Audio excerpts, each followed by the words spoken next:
I speak to everyone the same way, whether they are the garbage man or the president of a university, Albert Einstein.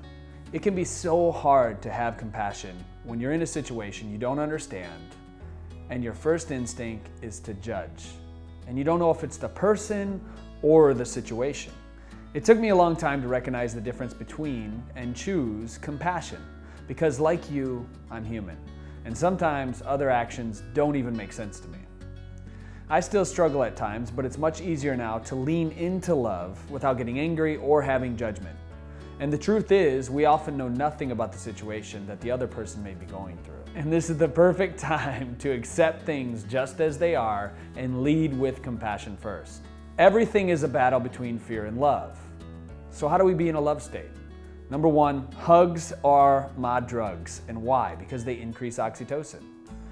And when you're in this oxytocin state from doing a hug, it puts you in that love state. Number two is seeing their fear as baggage, as that state. It's not really them, right? I can see you, but if I see your fear showing up as scarcity, showing up as jealousy, whatever it is, I know that that's not the real authentic you. I know that the real authentic you is love and experiences love on all levels.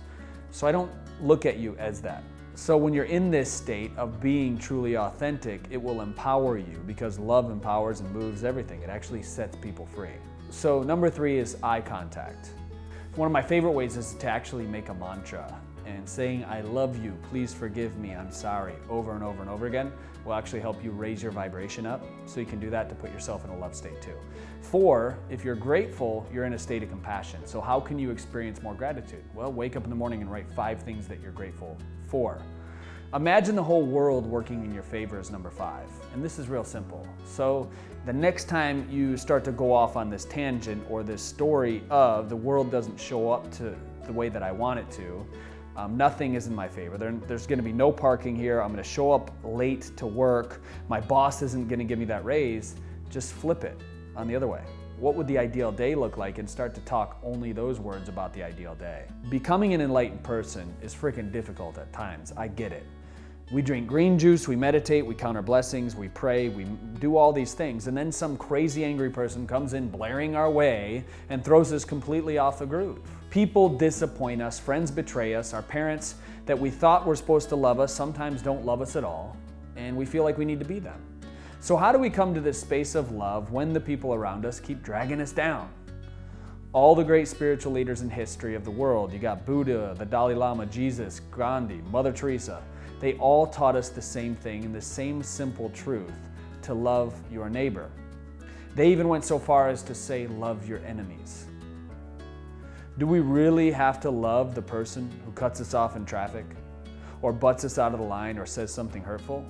It's all about compassion and empathy. We must stop looking at other people through a glass of comparison, and we must start seeing them as an extension of ourselves, with love. I'm Drew Canoli, and if you like this video, give it a big thumbs up, share it with somebody that needs more love, maybe a hug, in their life. And as always, subscribe to our Mindset Mondays. Start imprinting these on your brain. You can watch 1, may not make an impact. Watch 10, much bigger impact. Watch 100, you're storing it in your subconscious, your whole reality starts to shift. As I always say, remember, we're in this together, and I'll see you next week.